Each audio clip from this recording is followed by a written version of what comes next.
Hey everybody, I'm back. I'm back again with another TEDxMellenStreet live with another guest. Today I have Julie Delucca Collins with us. She is one of the TEDx speakers for TEDxMellenStreet here in Hampton, Virginia, November 18th at American Theater. And so once again, I am your host, Sacha Walton, the host of TEDxMellenStreet Live, and I'm also your event curator. And so what we're doing with this platform is just letting you into their world just to get to know who they are. And then also it's an awesome way to highlight our speakers and our sponsors for our upcoming event. So today, like I said, I have Julie DeLuca, and I'm going to bring her up right now and say, hey, Julie, what's up? Good morning. Thank you for having me today, Sasha. I'm so excited to be here. Well, you're so welcome. Thank you for being here. I always love being able to share moments with you and share time. And I just thank you so much for being here and also being one of the selected speakers for TEDx Mellon Street. Kudos, clap claps. I know it wasn't a Thank you. easy task at all. But so let me just let people know who you are. Like, who Yeah. is Julie DeLuca Collins? Well, thank you again for having me. I am incredibly honored to be a part of the event. And I know from talking to you and seeing the work that the committee is putting a lot of hard work in bringing this incredible event to Virginia Beach and in the area. And Mellon Street is, I'm so happy. Thank you. To answer your question, I am someone who is a dreamer first and foremost. I think that that kind of encompasses my life. I had a dream to be on stages, but most importantly, I had a dream of making my voice matter. And I've done it in so many different ways. I started my career as a teacher. Later on, I started to climb the corporate ladder and I did some incredible things. I worked in education. After that, I knew that I wanted to do more and I knew that I wanted to help women grow in their confidence because that's something that I've always worked in my life. And at the beginning of the pandemic, it was a natural transition when I separated for the organization that I worked with because they were hit very hard during the pandemic. And I Mhm. thought, I know exactly what I'm going to do. I'm also a philanthropist and I like to volunteer. So you may see me doing some work within my community because I feel very strongly that change happens when you help create that change. You can't just, kind of sit around and be like, oh, this should be that way or whatnot. And I dream of a better world. And it sounds so, generic, I guess, but it really is what I'm hoping to do through the work that I do with the clients that I work, any speaking engagement. I'm also an author and a podcaster with my hashtag handsome hot husband, Dan, who is the producer of the show. And we are incredibly grateful for all the wonderful opportunities and things that have been happening in the last 3 years. That's awesome. That's awesome. And I just love how the fact that you're just so, I use your words, confidently making an impact in your community and, throughout the world with the work that you do. And so with the TEDx Mellon Street, our theme is the power of inclusion. Mhm. And we challenge all the speakers who apply just to kind of think outside the box with that theme. And, everyone had an amazing, talk topic, all this other good stuff. And I want you to endorse. Sorry. Oh, no, no The worries. dogs want to be a part of the It conversation. is so fun. Hey, dogs, thank you for being co-host today. Yeah, but I was going to ask you, what does it mean to really unleash inclusion in one's world? Unleashing inclusion in one's world really begins with us internally. And this is a little bit of the premise of my talk. I have been moving through this world, not necessarily fitting in all the spaces Mm, that are out there. I am someone that was born in a Latin American country. I was born in El Salvador. I grew up in a time of war, but mm, even though I had this wonderful experience in my childhood with a very loving and sheltered home, I necessarily didn't fit into to that space because my dad was from the United States. My dad was an American. So I was always told, "Oh, you're not a Salvadorian. You are American." And then I moved to Miami, and I didn't really quite belong in that space as well. I think that throughout my life, when we have an innate need to belong, and if you walk into spaces that the world is sending you the message that you don't belong, it chips away a little bit at your confidence. It chips away at you raising your hand. And what I found is that if I wanted to belong, the belonging needed to start with me. That's good. Belonging needed to start with what I did to say, "Hey, Julie, it's okay, you're fine," and start to raise my hand, even if I didn't feel the confidence, because the confidence comes from doing the work, from stepping out, being uncomfortable. And overall, in whatever spaces I moved throughout my life, even if I didn't belong, I had to take a pause. I had to step back and say, "Okay, we've got this, girl."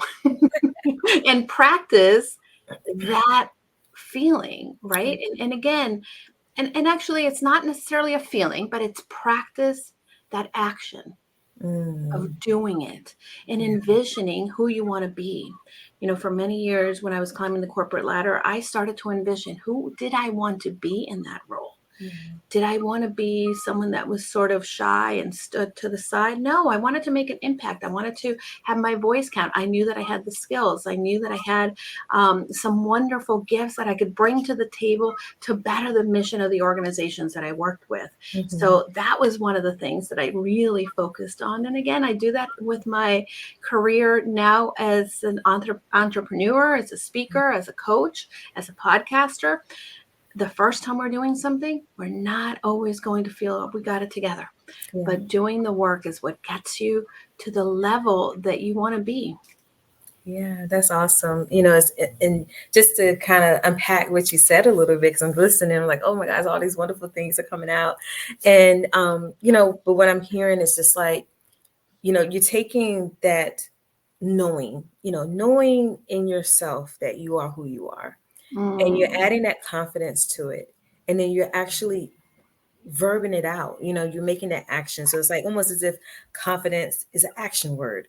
yeah. When we can act on it, when we know who we are, when we know that we want to belong. And like you said, it is that thing in us that everyone wants to belong. It's that connectivity. Hmm. It's just what we do as a human race. That's just a part of us.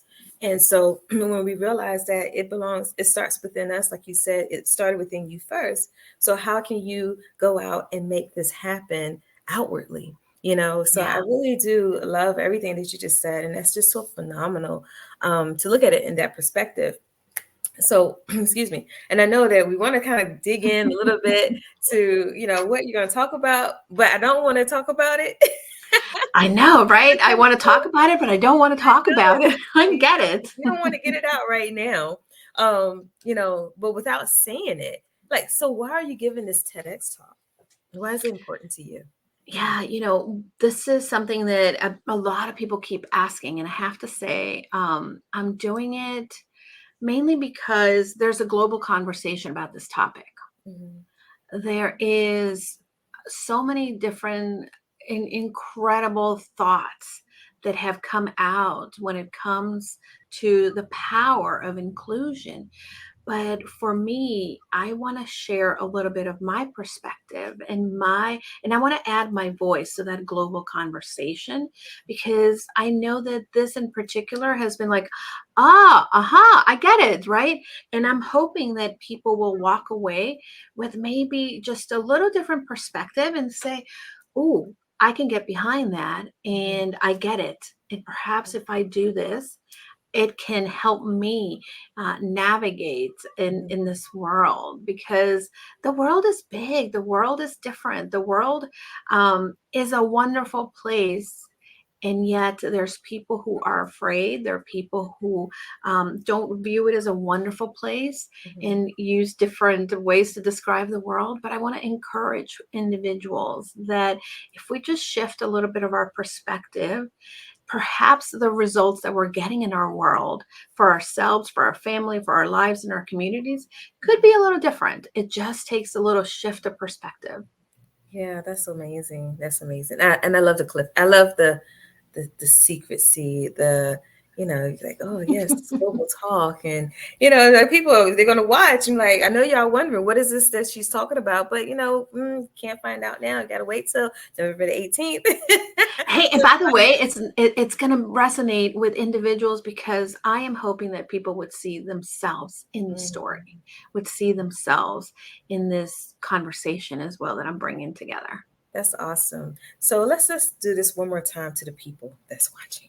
Okay. So, what do you think is the biggest challenge that most people face in achieving this part of that global conversation that you're going to add so much value to on November 18th? Human nature, I think, is the biggest challenge. Yeah. And we believe that we're broken Mm, because our brain is programmed to protect us. Our brain is programmed to say, oh my god, that's scary. And we end up living our lives in this autopilot mhm. by default as opposed to living it by intention. Yeah. And then I am hoping that through the discussion in the talk we can learn a little bit about what intentionality on a daily basis creating these outcomes for our lives by being very clear the tactics that we take to create these outcomes, that we can make the world less scary, that we can learn to shift our minds, that we can learn to shift our lives because of the different actions we take, as opposed to that walking, sleepwalking, or walking on automation, or allowing the white noise of life really get to us. Yeah, yeah, that's really good. That's really good. And this is one thing that I, excuse me, because when you're thinking about inclusion, a lot of times people, they automatically think about diversity. Okay. Mhm. And so, and the whole premise behind the theme, we wanted people to think outside the box and go more, dive into it deeper. Like, Yeah. it's not just diversity, it's so many other things as well. But I'm Mhm. going to come to the diversity side with this question. How well, or I wouldn't say how well, but how much of an impact do you hope to even make for the brown community? Just with Yeah. you being El Salvadorian and just representing such a rich culture of Spanish, Hispanic, everything that goes across South America, Central, whatever, everywhere that they are, that, how well do you want to make an impact for that? Thank you so much for this question. I have to say that for me, the impact that I want to make starts at home. Yeah. I have incredible nieces that are gifted and talented and hardworking. And I want them to know that no matter, where they come from and who their background is, Mhm. they are just as capable and deserving and able to, go into the room, sit at the tables, step out and bring their gifts to the world, Yeah. and not be defined by somebody else's um, opinions, or somebody else's um, blocking them of being included. I Yeah. think that there's so many different places where we haven't been invited, Mhm. but we have an invitation. We can crash the party, Yeah. and I and that's where I think first and foremost I want to create that impact. Is that at the end of the day, when I'm gone, I want my nieces to say, "Oh my God, Thea Julie, oh my God, she had it right. She stepped Yeah. up.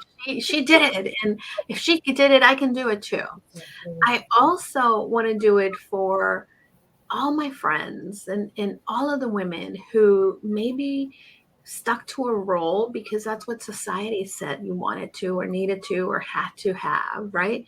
And then define themselves by that role to Mhm. say, hey, I did that and I did it well, but what is possible for me? Maybe I can do this. Maybe I can run a business after being a stay at home mom for many years. Maybe I can volunteer and help other women, for instance, that are struggling with mental illness or struggling with abuse, whatever it might be. I want other women to know Mhm. that the roles that we've had and that we've been given is not a role that you have to necessarily live out, that there's more out there for you. Only if you're willing to take that first step, and that confidence is a little bit of what's going to help you take that first step. So that's what I'm hoping to bring.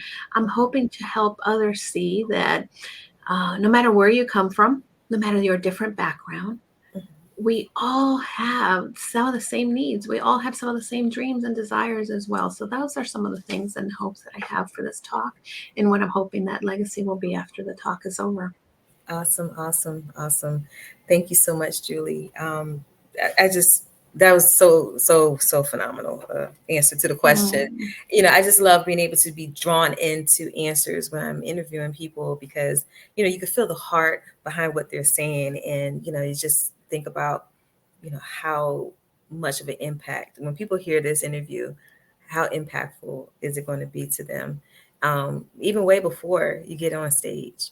So that's what I yeah, loved, and how that is portrayed by you every time you speak, and I really admire you for that. and thank you. and that thank you so much for being here today and just sharing some time with us on TEDxMellenStreet Live. Yes. And being here, I thank you so much, and I look forward to seeing you on November the 18th. And thank you, and I hope that you enjoy your rest of your day. I will. And Sasha, thank you again. I am excited for this event. You have brought, this was a dream of yours to bring it to the community. And I am super excited to help support your dream, because that's one of my favorite things, to be a supporter of women and their dreams. Thank So tune in, everybody. I can't wait to see everyone. Thank you so much, and you enjoy the rest of your day. You too. Bye. Bye.